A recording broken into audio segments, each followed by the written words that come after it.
चरणम शरणम सर्वदेहिनाम अशेष दोष दहनम मस्तके राजताममा प्रभु नंद कुमारो में स्वामिनी वृषभानुजा कृतार्थोहम कृतार्थोहम कृतार्थोहम न संशय। आदरणीय दादाजी, आदरणीय काकाजी, उपस्थित वैष्णवजन, आज के दिन श्री महाप्रभु जी दक्षिण से गोकुल पधारे थे। वहां पे ठकुरानी घाट पर अर्धरात्रि में श्री नारद जी ने उनको आज्ञा की कि तुम दैवी जीवों का उद्धार करो और ब्रह्म संबंध अंगीकार करो। और उसी अर्धरात्रि में श्रावण शुक्ल एकादशी जो आज है, उस दिन श्री महाप्रभु जी ने पवित्रा श्रीनाथ जी को धराया था और मिश्री भोग धरा था। और दूसरे दिन दामोदर दास हरसानी और कृष्णदास मेघन को ब्रह्म सम्मान दिया था। तो आप सबसे हम यही कहना चाहते हैं कि आज के दिन आप सब भी अपने ठाकुर जी को पवित्रा धराइए और मिश्री भोग धरिए। इतना कहकर हम अपनी वाणी को विराम देते हैं। स्वीयान्गत साधनान् नगणयन् नानापराधान् परान् नेकेनैव कृपा सुधा जलधरा सारेण संसिञ्चति श्यामत्वं निजशोभया परवपुर्ध्यानेन यद्गौरताम् तं रायोत्तरशब्दमुद्धृत निजं श्रीमन्मुकुन्दं भजे। श्रीमद्गोपाललालं मृगमदविलसत् बालमालं कृतस्व स्वामिन्या सुस्मितास्यं ललितगतिलसन्मालगोपालबालम् वेणो विन्यस्तहस्तं रतिपतिमदरस्वर्णगात्रं सुनेत्रं रासक्रीडातिलोलं सुललितवसनं राधिकेशं नमामि। नमो नमस्ते ऋषभाय सात्वताम् विदूरकाष्ठाय मुहुक्कुयोगिनां निरस्तसाम्यातिशयेन राधसा स्वधामणि ब्रह्मणि नमस्ते नमः। श्रीमदाचार्यचरणं शरणं सर्वदेहिनां समस्तदोषहननं मस्तके राजतां मम प्रभु नंद कुमारो में स्वामिनी वृषभानुजा कृतार्थोहम कृतार्थोहम कृतार्थोहम न संशयः।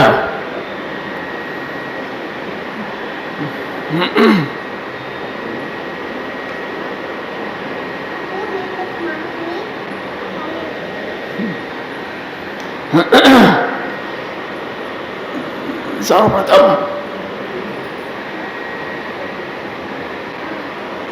श्री मुकुंद गोपाल प्रभु के चरणों में नमन करते हुए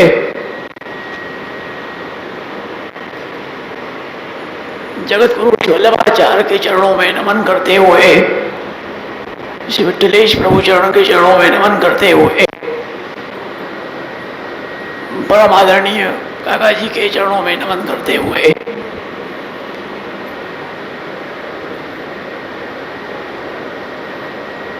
चिरंजीव छोटे लालन उपस्थित सभी परम भाग्यवान वैष्णवजन,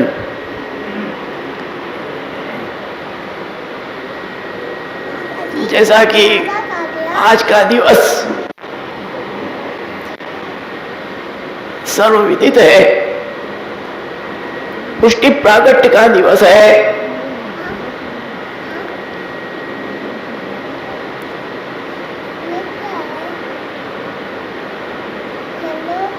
आज का दिवस हम सभी वैष्णवों के लिए एक विशेष महत्व रखता है।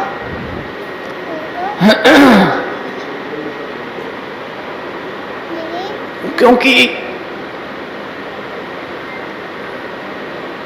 आज के दिवस श्री साक्षात पूर्ण पुरुषोत्तम परब्रह्म रास रासेश्वर रसस्वरूप श्री गोवर्धन धरण ने साक्षात प्रकट होकर के श्री वल्लभाचार्य चरण को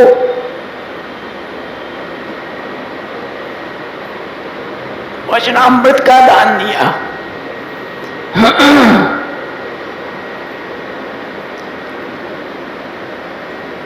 ये साक्षात पुष्टि प्रागट्य है। इसीलिए आज का दिवस पुष्टि प्रागट का दिवस कहा जाता है। वो साक्षात रस स्वरूप का प्रागट्य है। इसीलिए अपना जो मार्ग है वो रसात्मक मार्ग है।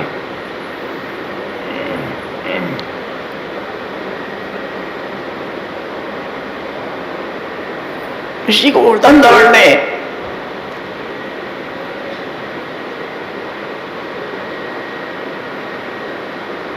विशेष रूप से आज्ञाएं की।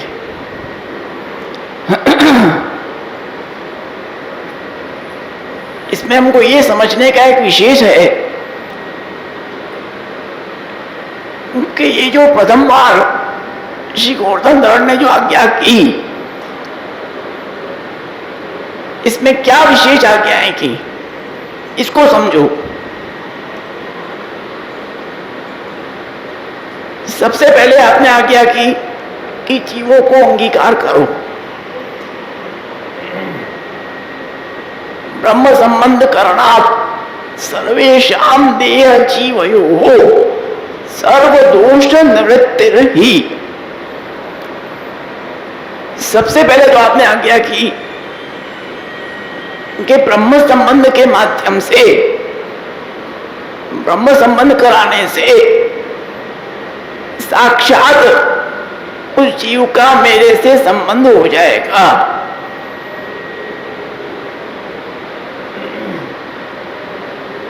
ये सर्वप्रथम आज्ञा क्यों हुई? श्री गोकुलनाथ जी बहुत सुंदर आज्ञा करते हैं टीका में कि केवल एकमात्र पुष्टि मार्ग ही ऐसा है कि जहां पर समर्पण है, बाकी कोई भी मार्ग में समर्पण नहीं है। एक पुष्टि मार्ग ही ऐसा है कि जहां पे हम प्रभु को समर्पण करते हैं, उनके चरणारविंद में हम अपना सब कुछ समर्पित करते हैं। जैसा कि प्रामाणिक है श्रीमद् भागवत से, दारान सुतान ग्रहान प्राणान यत् परस्मै निवेदितम्।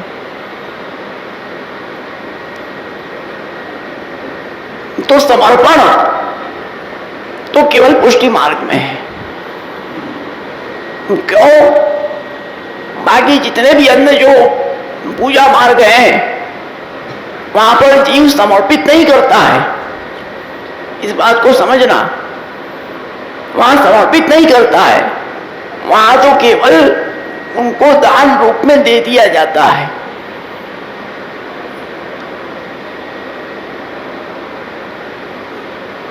जब पूजा होती है, उस पूजा में जो भी वस्तु वहां पर रखी जाती है या दी जाती है, वो एक तरह से उनको दे दिया जाता है, वहां उनको समर्पण नहीं किया जाता।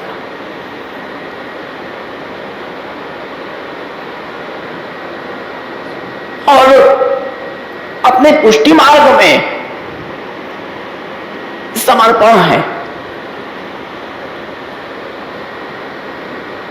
और इसीलिए समर्पित करके उस वस्तु का उच्छिष्ट, भगवद उच्छिष्ट वस्तु का ग्रहण करना, यही जीव का परम कर्तव्य है।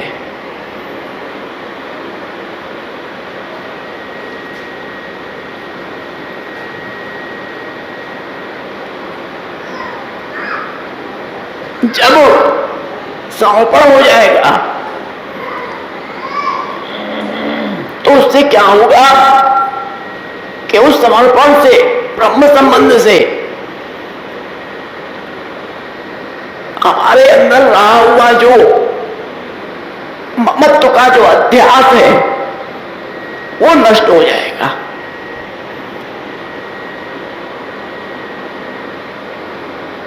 जब हम अपना उसको मानेंगे तब ना हम किसी को देते हैं कि हाँ ये मेरा है, हम उसको देंगे। जब आप दान देते हो तो उसमें आपका अहम होता है कि हम इसको दान दे रहे हैं, हमने ब्राह्मण को दान दिया। परंतु जहां पर समर्पण होता है वहां अहम नहीं होता, हमारा तो कुछ है ही नहीं। जब हमारा कुछ है ही नहीं तो हम देंगे किसको? जितना सब कुछ है, हमारा शरीर का रोम भी हमारा नहीं है, वो तो प्रभु का ही है। इसलिए वहां पर प्रभु को समर्पित करना है और समर्पित करके जो प्रभु का उच्छिष्ट है उसे हमें ग्रहण करना है। इसलिए समर्पण तो केवल एक पुष्टि मार्ग में है। इसीलिए श्री वल्लभाचार्य ने आज्ञा की, श्री गोवर्धन धरण ने यही आज्ञा की, श्री वल्लभाचार्य ने वही कृपा किया कि सबसे पहले बताया कि ब्रह्म संबंध कर लो, समर्पण करो। उससे क्या होगा कि सब दोष निवृत्त हो जाएंगे, क्योंकि जीव है वो दोषों का भंडार है और प्रभु है तो साक्षात गुणनिधि है। उसके बाद तुरंत क्या आया कि असमर्पित वस्तु नाम तस्मात् वर्जनम आचरेत। तो कैसे करे कि निवेदिभिः समर्प्यैव सर्वं कुर्यादिति स्थिति नमतं देवदेवस्य सामीभुक्तं समर्पणम्। ये सिद्धांत अपने पुष्टि मार्ग का बहुत मुख्य सिद्धांत है कि असमर्पित का त्याग और समर्पित वस्तु का ही भोग करना, उसके अलावा कुछ भी नहीं करना। और आजकल आज के समय में सबसे ज्यादा समस्या यहीं पे फंस रही है। सब ज्यादातर असमर्पित का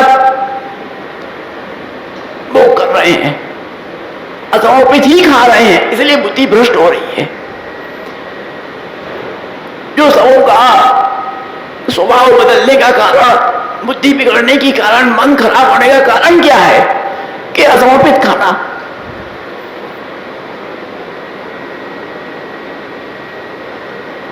इसलिए श्री वल्लभाचार्य ने मूल सिद्धांत बताया कि समर्पित करके ही लेना। तो जब समर्पित करके लोगे तो स्वतः जब प्रभु को तुम समर्पित करोगे तो कोई भी अन्नवर्ण चीज, कोई भी दुर्व्यसन, कोई भी खराब चीज तुम्हारा रख ही नहीं सकते। जब प्रभु को रखोगे ही नहीं तो तुम्हारे अंदर जाएगी नहीं। तो स्वतः जो तुम्हारा मन है, जो तुम्हारी बुद्धि है, वो शुद्ध रहेगी। क्योंकि स्पष्ट रूप से वेद कहता है कि अन्नम अशितम त्रिधा विधीयते विष्णु धातु तत् पुनीशम भवति। हम जो भोजन करते हैं वो 3 भाग में बढ़ता है। उसका जो स्थूल भाग है वो तो मल के रूप में निकल जाता है, जो उसका मध्यम भाग है उससे मांस बन जाता है, और जो उसका सूक्ष्म भाग है, जो उसका निचोड़ है, उससे क्या बनता है? अपना मन। इसलिए कहते हैं जैसा खाओ वैसी तुम्हारी बुद्धि, वैसा तुम्हारा मन होगा। तो हम खाई खा रहे हैं, तुम्हारा हमारा साथ हो कैसे सकता है? नहीं हो सकता। इसलिए इस चीज को विशेष ध्यान देने की आवश्यकता है कि असमर्पित का बिल्कुल त्याग करो। सब शास्त्र उठा के देखो, स्पष्ट रूप से कहते हैं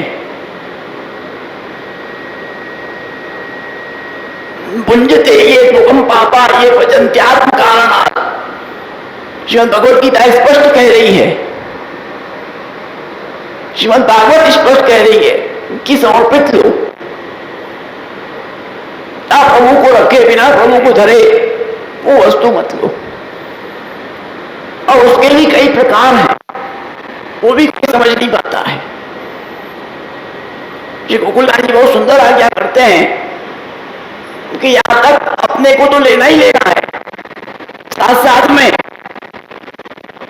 जो भी हम वैदिक कार्य कर रहे हैं, चाहे कोई यज्ञ कर रहे हैं, चाहे ब्राह्मण भोजन कर रहे हैं, चाहे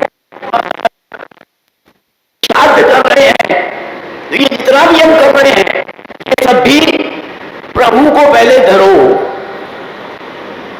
सबसे पहले प्रभु को सामग्री धरो, चाहे श्राद्ध हो, चाहे ब्राह्मण भोजन हो, चाहे यज्ञ में जो वस्तु लगनी हो, पहले प्रभु को धरो। जब प्रभु को भोग आ जाए तब उसका उपयोग वैदिक कार्य में, चाहे लौकिक कार्य में, चाहे कोई भी कार्य में करो। उसमें भी नहीं करना है, उसमें भी उसका प्रयोग नहीं करना है। इसीलिए अपने आज भी जो चाहे मार्कंडे पूजन होता है, कुछ भी होता है, प्रसादी दूध कर आता है। बाजार से भले आ जाए चीज, उससे मतलब नहीं है, प्रसादी दूध कर आए, उसकी माला प्रसादी आएगी, प्रसादी आएगा, प्रसादी आएगा, वही उसका कायदा है, वही सिद्धांत है। चाहे कोई भी करो, परंतु उसका पहले समर्पण कहां कराओ कि प्रभु में। क्यों? क्योंकि प्रभु है वो सबके देव है।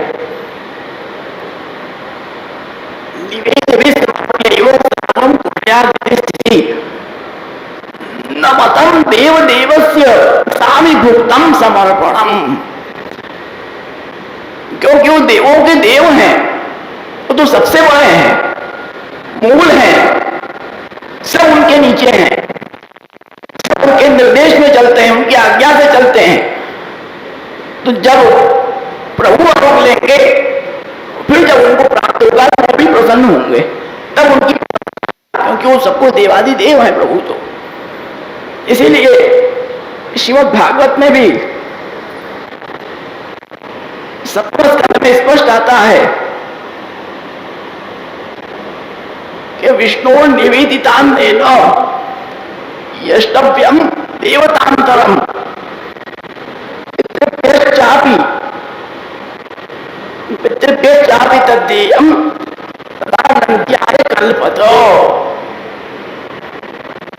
कि जितने भी दूसरे देवता है, देवी देवता का है, कुछ भी जो आपके रूटीन का, आपके वर्ष का जो पूजन है, चाहे आप लक्ष्मी पूजन करते हो दिवाली पे, कुछ भी आप कर रहे हो, तो उसमें सबसे पहले को कि जो भी वो कार्य रखना है, पहले हम अपने घर में विराज रहे हैं को बोध करें, उसके बाद उसका उपयोग उस पूजा आदि कार्य में, वैदिक कार्य में हो,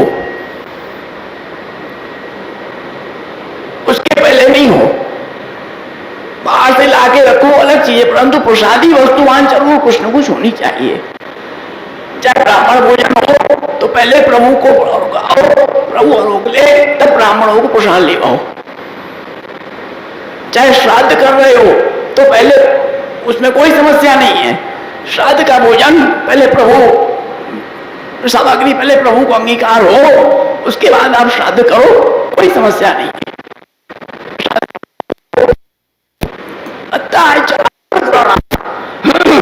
वो तो सब ग्रहण करते हैं, आप तो सब ग्रहण करेंगे।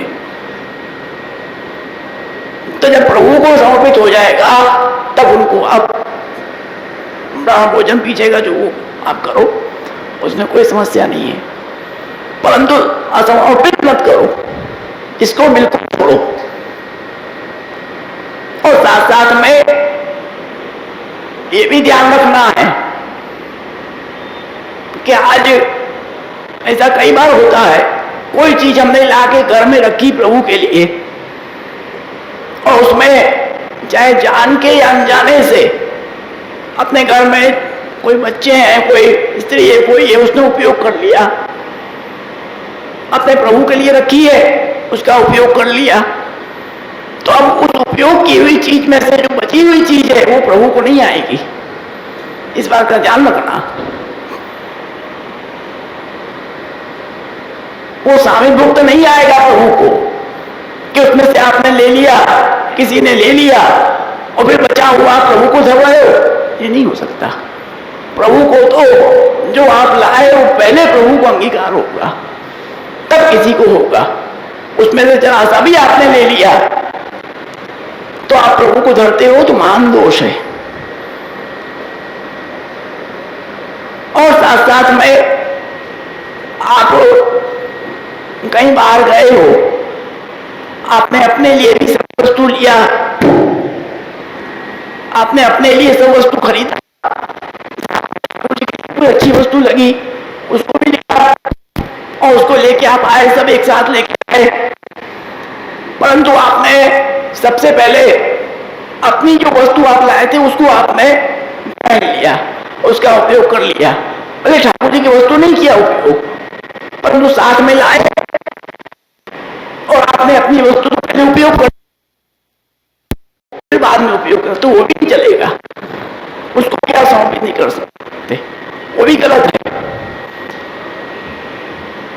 जो आप साथ में लेके आए हो प्रभु की वस्तु लाओ, अच्छा रहना चाहिए, परंतु जो उसमें से प्रभु की वस्तु है पहले वो अंगीकार हो जाए,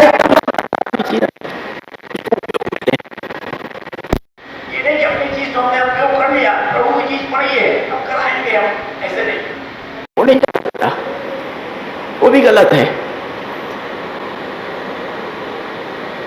इसीलिए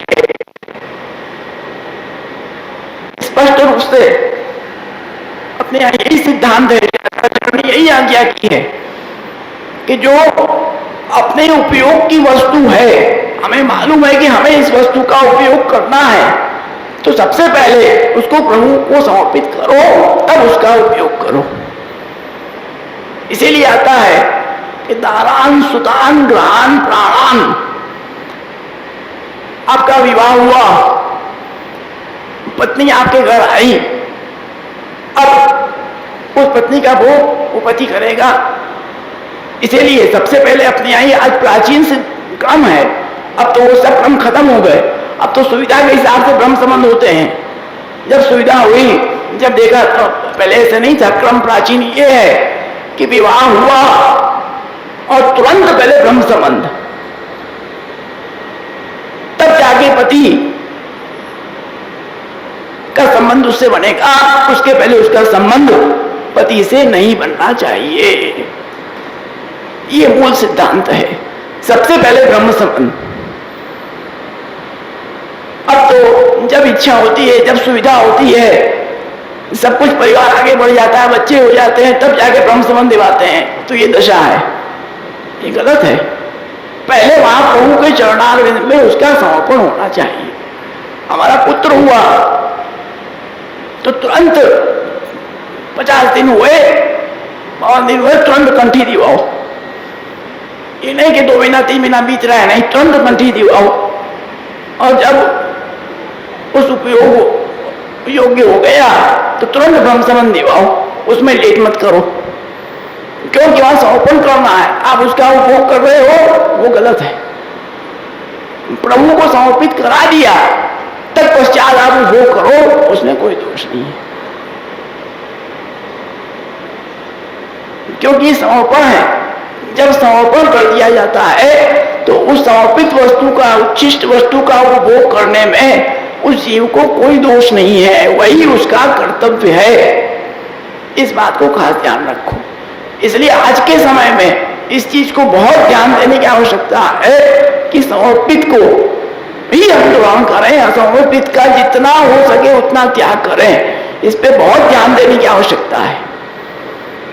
हम खाली चिंता तो करते हैं कि हमारा समाज खराब हो रहा है, संस्कार नहीं पढ़ रहे हैं, सबके दिमाग बदल रहे हैं, परंतु मूल वस्तु को हम ध्यान नहीं दे पाते। इस आचार्य ने भी सबसे पहले को यही बताया कि ब्रह्म संबंध और तुरंत असमर्पित का त्याग पहले, तब उसके आगे कोई बात होगी। ये बहुत आवश्यकता है आज के समय में, इस चीज की बहुत दृढ़ता से, मजबूती से पालन करने की जरूरत है। इस चीज को, इसको सस्ते में सरलता से मत लो, क्योंकि आगे जाके ये बहुत बड़ा नुकसान होने वाला है। अपने समाज में ही और हो रहा है, इस चीज को ध्यान दो। और आवश्यक है इस चीज को ध्यान देना। जो भी वस्तु हो वो प्रभु को समर्पित हो, तब जाके उसका अंगीकार करें। आज भी हमको याद है, हम लोग बचपन में कोई भी, आज भी वो क्रम है कि कोई नई जोड़ निकालना है, कोई नई जोड़ निकालते हैं तो पहले चित्र जी के चरणारविंद में लगा के, प्रभु चित्र जी विराज हैं, चरणारविंद में स्पर्श करके तब जोड़ पहनते हैं। कोई नई चीज है पहले चित्र जी के सम्मुख रख के तब अपन उसको ग्रहण करते हैं। यही क्रम है, यही क्रम से हमको चलना है, हमारा यही कर्तव्य है। जब इस क्रम से हम चलेंगे तो अवश्य ही हमारी बुद्धि भी शुद्ध रहेगी, हमारा मन भी शुद्ध रहेगा और हमें स्वतः अपने संस्कारों की प्रेरणा, अपने धर्म की प्रेरणा स्वतः होगी। फिर हमको कोई कहे उसकी आवश्यकता नहीं पड़ेगी। इसलिए इस चीज पे विशेष ध्यान दो। हमारे आचार्यों ने भी इस पे विशेष बल दिया है और आज का दिवस तो विशेष रूप से है कि हम प्रभु के सन्मुख हों और पवित्रा धराकर भोग धरें, चरण स्पर्श करें और संपूर्ण वर्ष की सेवा का मुख्य फल है आज। इसलिए आज का दिन अवश्य याद रख के प्रभु के सन्मुख पहुंचो और पवित्र अवश्य कराओ। और साथ साथ में सत्संग भी आज के दिवस बहुत अवश्य होना चाहिए। सत्संग में भी जरूर हाजिरी रखो, सत्संग भी जरूर श्रवण करो। आज का दिवस ऐसा है, वो तो आज रविवार होने से विशेष वृद्धि दिख रही है, नहीं तो बहुत सूक्ष्म हो जाती। वो तो रविवार है इसलिए विशेष वृद्धि दिख रही है श्रोताओं में। ऐसा नहीं होना चाहिए। अपने तो उत्सव, जिस दिन उत्सव है उस दिन सब कुछ छोड़ के, त्याग के पहले अपने उत्सव में हाजिरी दो, उसमें हाजिरी दो, फिर अपने आप स्वतः प्रभु सब करेंगे। से विशेष कहते हुए प्रभु के चरणों में विशेष आश्रय बढ़े, असमर्पित का त्याग ज्यादा से ज्यादा हो सके हम करें, समर्पित वस्तु ही ग्रहण करें, नहीं कह के अपने वचनों को हम विराम देंगे। संचिंतेत भगवतश्चरणारविंदम वज्रांकुशध्वज सरोरुलांछनाढ्यम उक्तुंग रक्त विलसन्नख चक्रवाल ज्योत्स्नाभिराहत महत हृदयांधकारम यच्छौच निःसृत सरिप्रवरोदकेन तीर्थेन मूढनधिकृतेन शिवः शिवोऽभूत् ध्यातुर्मदर्शमलशैलनिष्टवज्रं ध्यायेच्चिरं भगवतश्चरणारविन्दं वन्दे नन्दव्रजस्त्रीणां पादरेणुमभीक्षसः यासां हरिकथोद्गीतं पुनाति भुवनत्रयं श्रीमदाचार्यचरणं शरणं सर्वदेहिनां अशेषदोषदहनं मस्तके राजतां मम न मंत्रेण तंत्रेण च ज्ञान सिद्धिर न वैकुंठबुद्धिस्तु वैकुंठलोके गतिर्विठ्ठलेशे रतिर्विठ्ठलेशे मतिर्विठ्ठलेशे सदा वैमास्तु।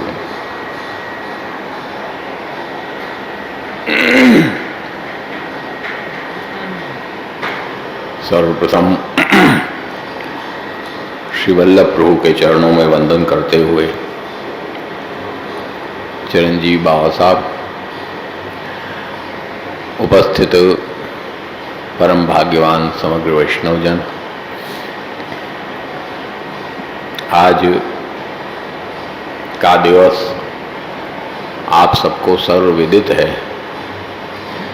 पुष्टि प्रागट्य का दिवस है। अपने आप में हम समग्र पुष्टि मार्गियों के लिए एक विशेष दिवस है और उसकी विशेषता यही है कि आज के ही दिन श्री गोवर्धन धरण का प्रत्यक्ष प्रागट्य हुआ।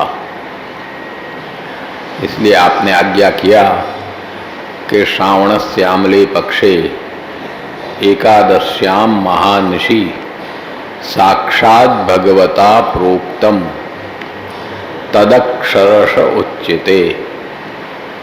साक्षात् भगवता प्रोक्तम, इसके दोनों तरफ से अन्वय होंगे।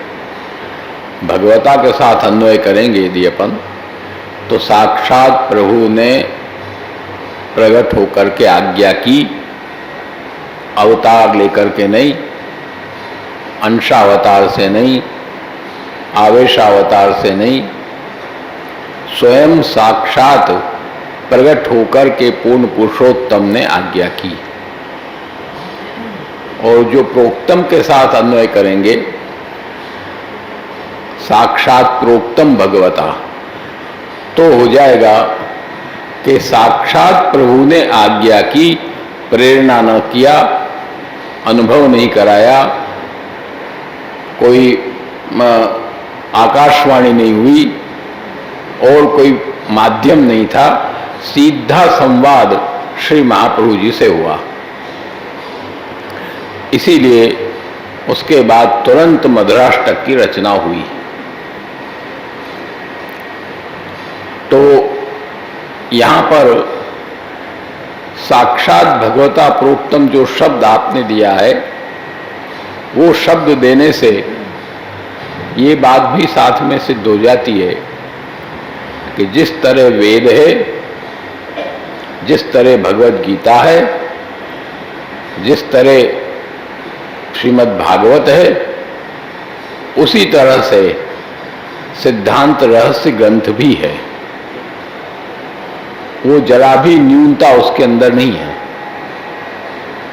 वेद भी साक्षात भगवान निश्वास है, भगवत गीता भी साक्षात भगवान की वाणी है, भागवत भी भगवान ने साक्षात चतुश्लोकी आज्ञा किया।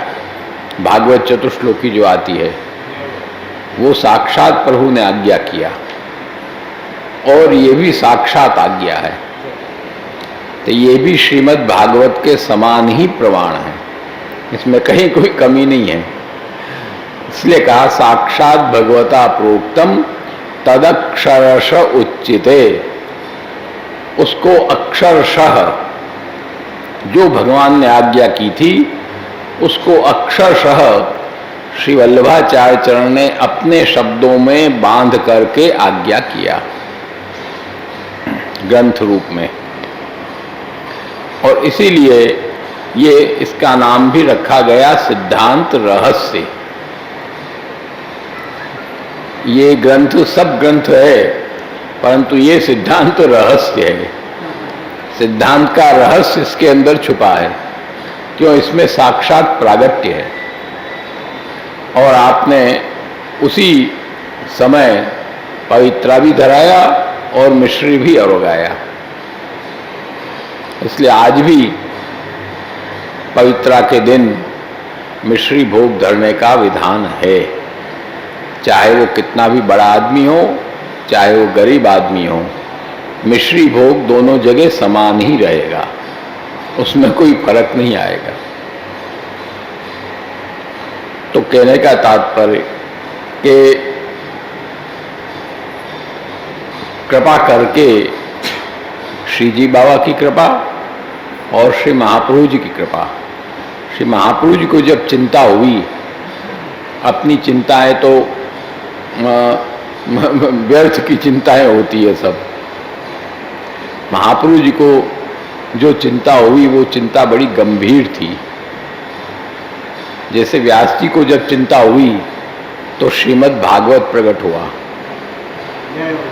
व्यास जी को जब चिंता हुई तो श्रीमद् भागवत का प्रागट्य हुआ। तो महान लोगों को जब कोई चिंता होती है तो वो चिंता कोई सहज नहीं होती। आज हमको चिंता हो जाएगी तो ब्लड प्रेशर हो जाएगा, डायबिटीज हो जाएगा, अपने ये होता है। श्री महापुरुष जी को जब चिंता होती है तो साक्षात भगवत प्रागट्य होता है और साक्षात वाणी प्रभु की प्रकट होती है। इसलिए एक समय चिंता चिताई दैवी कहे विध जान ही जाई। जब आपको चिंता हुई तब प्रभु को प्रकट होना पड़ा। तो इस तरह से ये सिद्धांत रहस्य ग्रंथ अपने आप में एक विशेष इसका स्वरूप है, इसलिए इसको रहस्य कहा गया है। हमारे संपूर्ण पुष्टि सिद्धांत का ये रहस्य है, क्योंकि इसके अंदर साक्षात प्रागट्य है। यदि साक्षात प्रागट्य नहीं होता तो क्या होता? सब कुछ होने के बाद भी इतने मार्ग हुए, सब है उसमें, नहीं है क्या? आज रामानुज संप्रदाय है, मध्व संप्रदाय है, निम्बार्क संप्रदाय, वैष्णव तो है, ये कोई दूसरे तो है नहीं। ये भी अपने ही भैया वर्गों में है, वैष्णव है। गौड़ संप्रदाय, सब वैष्णव हैं, सब भगवत लीलाओं का वर्णन करते हैं।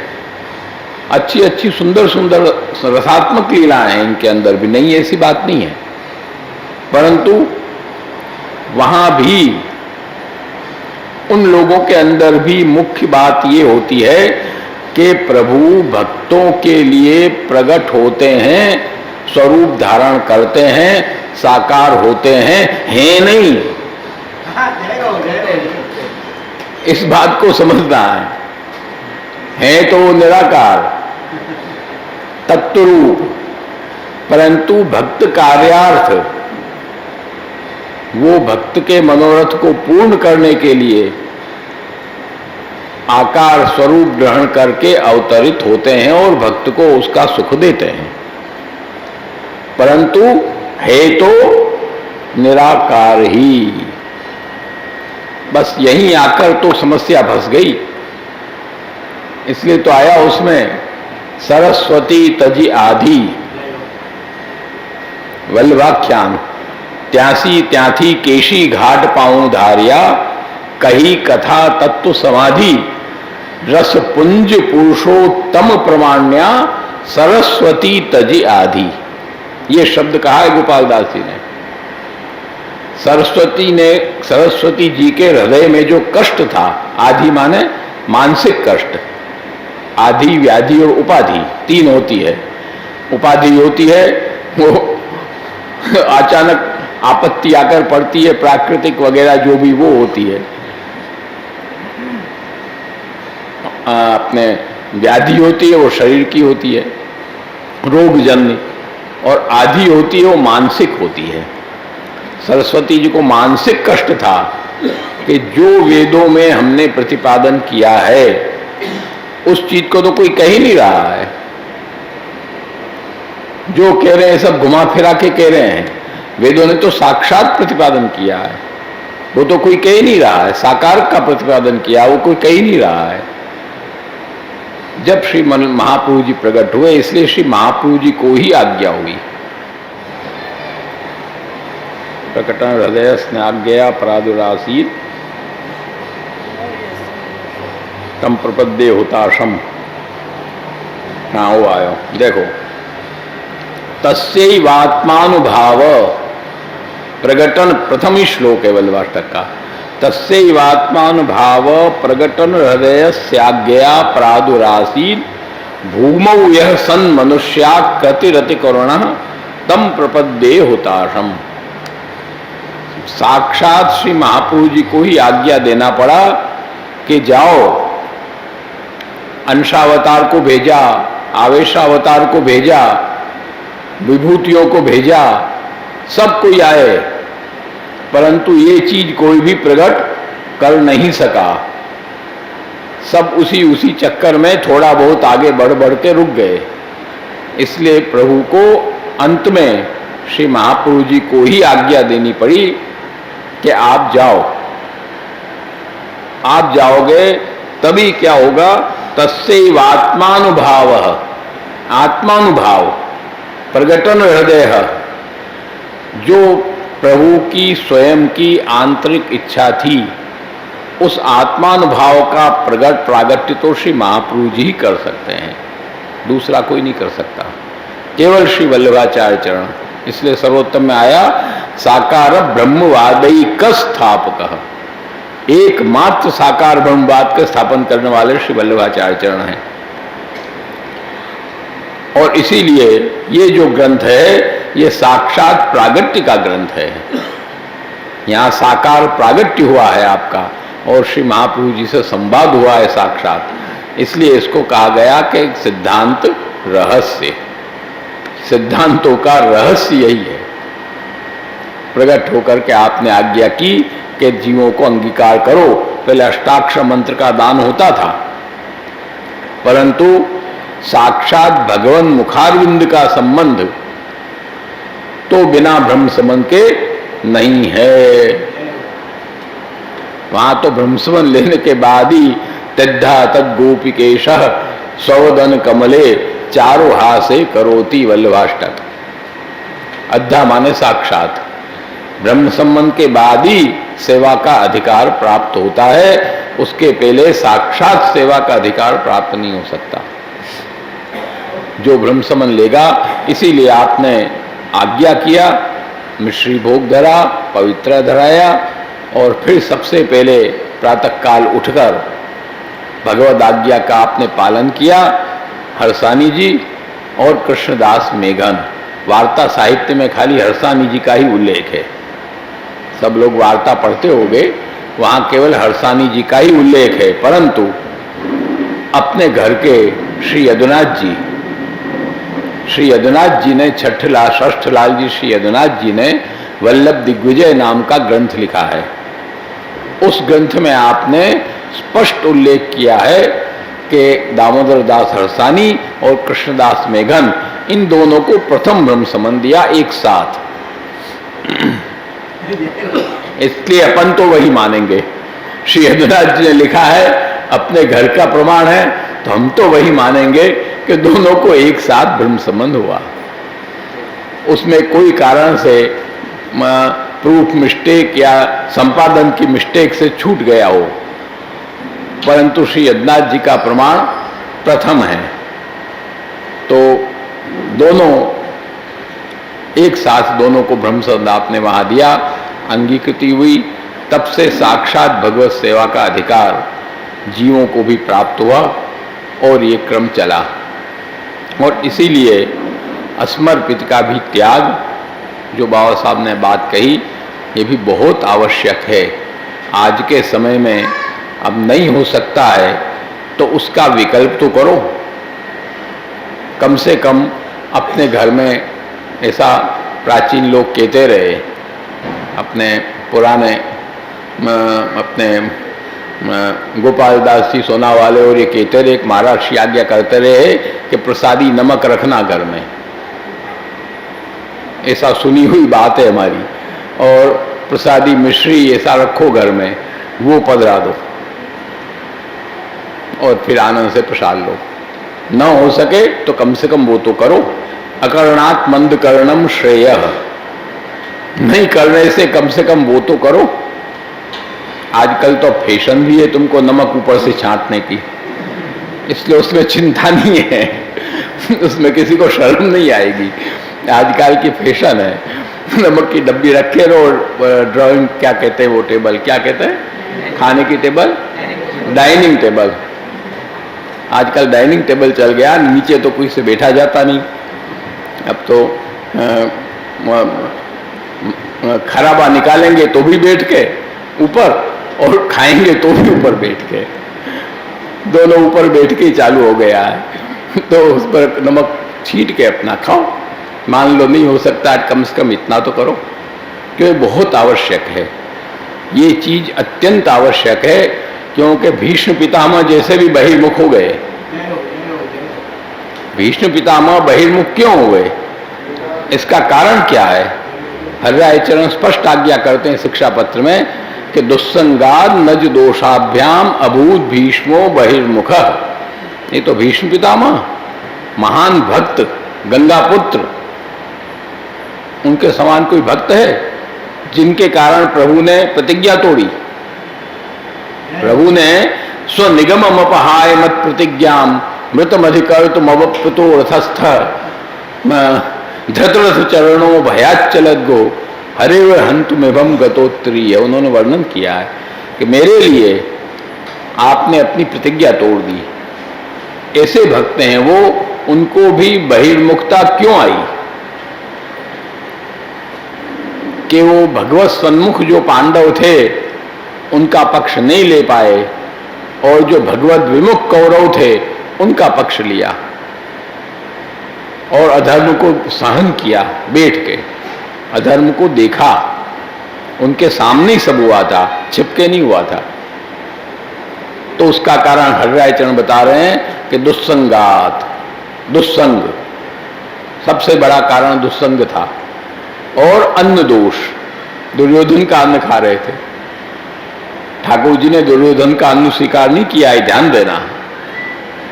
वहां पधारे जब शांति पर्व में, अरे क्या नाम, उद्योग पर्व के समय वहां संधि कराने पांडवों के सभा में, कौरवों की सभा में पधारे तो सब तैयारी थी। दुशासन का जो महल था, हंस महल, उसमें सब तैयारी थी भगवान के मुकाम की। सब 56 भोग, स्वर्ण पात्र, जड़रत्न जटित पात्र सब तैयार थे, परंतु ठाकुर जी ने वहां एक कण का भी नहीं ग्रहण किया। आप कहां पधारे? विदुर जी के घर। वहां नीचे विराज के, डाइनिंग टेबल पर नहीं विराजे हैं, ध्यान देना, नीचे विराजे, भूमि पर विराजे और पत्तल पर आपने भोजन किया है। और विदुर जी की पत्नी उनको भोजन कराया है प्रेम से, स्नेह से, शुद्ध अन्न। विदुर जी का अन्न शुद्ध था। तो ये इस तरह से अन्न दोष और दुस्संग दोष दोनों आज प्रबल हैं। दोनों की आज के समय में अत्यंत प्रबलता हो गई है। इसको किसी तरह कम करने की आवश्यकता है, थोड़ा थोड़ा ही, लेकिन सत्संग कुछ समय में हम करें। एकादशी सत्संग क्यों चालू किया गया? इसलिए किया गया, वल्लभ भैया ने बेचारे ने प्रयास किया और ये कार्य चालू हुआ। उनके परिश्रम है, आज भी जो आनंद ले रहे हैं अपन सब, मेहनत उनकी है बेचारे की। तो उन्होंने जबरदस्ती, हम तो नहीं आ रहे थे, तो उन्होंने बेचारों ने उसको चलाया, बड़ा चालू किया। तो आज उसमें कम से कम 15 दिन में, एकादशी के दिन तो कम से कम एकादश इंद्रियों को भगवत सत्संग कराओ, घंटा सवा घंटा।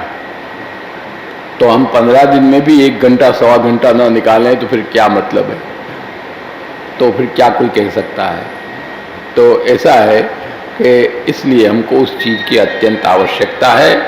भगवत कृपा से आज का दिन विशेष दिवस है और आनंद से इन दिनों को हम विशेष रूप में मनाएं।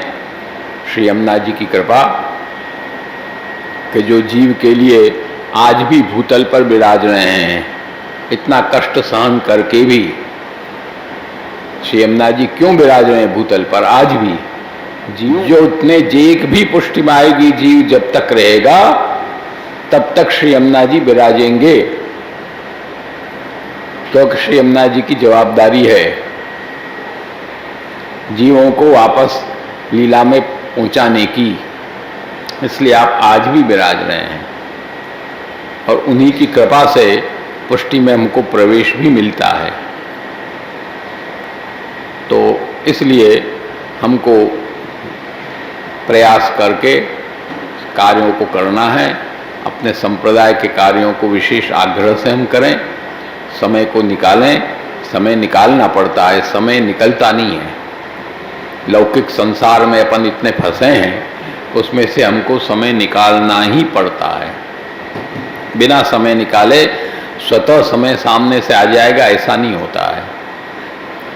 सत्संग कभी स्वतः सामने नहीं आता है, हमको उसके लिए प्रयत्न करना पड़ता है। आज तुमको कहीं बढ़िया अंगूठी या बढ़िया हीरे का कोई नेकलेस लेने जाना है तो तुमको 4 जगह भटकना पड़ेगा कि नहीं?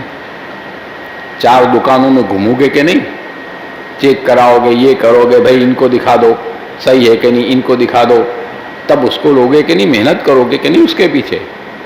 और तुमको कंकड़ पत्थर चाहिए तो कंकड़ पत्थर तुमको चाहिए तो तुमको खोजना पड़ेगा, घर से बाहर निकलोगे फट मिल जाएगा। तो वो तो दुस्संग है, और ये रत्न है, इसको तो खोजना पड़ता है, इसके लिए प्रयास करना पड़ता है, समय देना पड़ता है। तो इसके लिए वो नहीं कि बैठे बैठे तुम्हारे माथे आके पड़ जाएगा, दुस्संग पड़ेगा माथे आके। हरिराय चरण आज्ञा करते हैं कि मैं है ना, करे पतत दुस्संगो मीलिताक्षस्य किम पुनः, पूर्व कहीं है, पूर्व भूल रहे हैं। हाँ, भरतस्यापि दुस्संगो जाता हरिण जातिता, करे पतत दुस्संगो। बिरे भरत राजा बेचारे जंगल में चले गए दुस्संग से दूर जाने के लिए। वहां जाकर बेचारे सत्संग और भगवत नाम संकीर्तन करने लगे, वहां भी दुस्संग आ गया। हिरण का बच्चा, हरिणी का बच्चा वहां भी मिल गया उनको, और वो हरिणी बेचारी गर्भवती थी। उनके ही आश्रम के पास में वो जल पीने के लिए आई नदी में, और सिंह आया। सिंह ने गर्जना की, बेचारी घबरा गई, कूदी भागने के लिए, छलांग मारने के लिए, उसमें नदी में जल में गिर पड़ी, और वहीं उसका निकाला उसको, पर वो बची नहीं, उसका बच्चा हो गया, गर्भस्राव हो गया उसको, और वो निवृत्त हो गई। अब वो बच्चा हो गया, अब उस बच्चे को कैसे करें, किसके भरोसे छोड़ दें। भरत राजा ने देखा उन पर वात्सल्य जगा, स्नेह जग गया, उस बच्चे को पाला, पालने लगे। अब उसको पालने लगे तो भगवत परिचर्या छूटने लगी, भगवत नाम संकीर्तन कम होने लगा। धीमे धीमे उसका पालन पोषण करने लगे। अब धीमे धीमे वो बड़ा हुआ, जंगल में जाने लगा घास चरने। तो जब तक ना आवे वापस तब तक मन में चिंता, कहाँ गया होगा, कोई शेर खा तो नहीं जाएगा, कोई उसको कुछ कर तो नहीं देगा, कब आ जाए, उसी का चिंतन। भगवत चिंतन तो खत्म हो गया और वही चिंतन चालू हो गया। आखिर ये दशा हुई कि उनको भी मृग ही होना पड़ा। अंते मति सा गति, अंत में उनकी जो बुद्धि थी मृग में ही चित्त था उनका, उनको देखते देखते बेचारे गए, तो वही उनको होना पड़ा और फिर शरीर को छोड़ना पड़ा, फिर जड़ भरत जी हुए। तो कहने का तात्पर्य वहां भी उनको दुस्संग मिल गया। तो दुस्संग तो माथे आके पड़ता है, उससे हमको बचने की आवश्यकता है। शिक्षा पत्र तो भी अपने चल ही रहा है। हरिराय चरण ने तो दुस्संग और सत्संग पर कितना कहा है, जितना हरिराय चरण ने कहा होगा शायद किसी ने नहीं कहा होगा। तो उसको हमको प्रयास करके उसमें से जितना भी हम ले सकें इतना ग्रहण करो, और अपना भगवत सत्संग, जितना पहले तो घर घर भगवत सत्संग होता था, वो तो धीमे धीमे परंपरा, बनारस में तो बहुत परंपरा थी, ठाकुर जी कृपा से घर घर में वार्ता होती थी। तुम सब लोग जानते हो, खाली मूड़ी हिलाने से क्या होगा। अब होता है, अब होने होता है कि धीमे धीमे कम हो गया सब। अब कोई बैठता ही नहीं बड़ों के पास, कौन बैठेगा। सबको अपने मोबाइल में से खाली हो तो बैठे, वो तो मोबाइल में चपके रहते हैं। यहाँ तक दशा हो गई, पति पत्नी एक पलंग पे सोए, वो मोबाइल देख रहा, वो ये मोबाइल देख रहा है, बात पूरी। ये दशा आज दुनिया की हो गई है। उनको भी आपस में बात करने की फुर्सत नहीं है। वो उसके मोबाइल में मस्त है, वो अपने मोबाइल में मस्त है। मोबाइल देखते देखते नींद लग गई, हो गया काम पूरा। तो आजकल ये स्थिति बन गई है, उस स्थिति को हम समझें। कम से कम 10 मिनट ऐसा रखो। हमारे दादाजी बिराजते थे, उनका नियम था कि शयन आरती करके पधारते, सब बालकों को हमको 10-15 मिनट आधा घंटा आकर बैठना पड़ता था सबको। हमारे गुरुजी भी आकर बैठते, और फिर वहाँ सुबोधनी जी की 1-2 पंक्ति भी पढ़ो, बस वो सुनो, वो चर्चा हो, फिर जाओ। भले 15 मिनट ही सही, पर होता उस समय सबको हाजिर होना है, कंपलसरी। इस तरह से कम घर में कुछ ऐसा नियम रखो कि 4 जने बैठ के भगवत सत्संग करो, नहीं हो तो कम से कम बुढ़े बुढ़ी तो बैठ के करें तब भी कोई दूसरा सीखेगा। वो भी अब नहीं करते, वो भी मोबाइल में, बुढ़ियाएं मोबाइल देखती रहती है बैठी बैठी। आश्चर्य तो ये होता है वो भी अब कोई नहीं करता है। तो वो तो कम से कम करो, तो इतना भी करोगे तो भी देखते देखते शायद किसी का मन होगा, नहीं होगा ऐसी बात नहीं, और न चाहते हुए भी कान में तो पड़ेगा। तो इसलिए वो बहुत जरूरी है।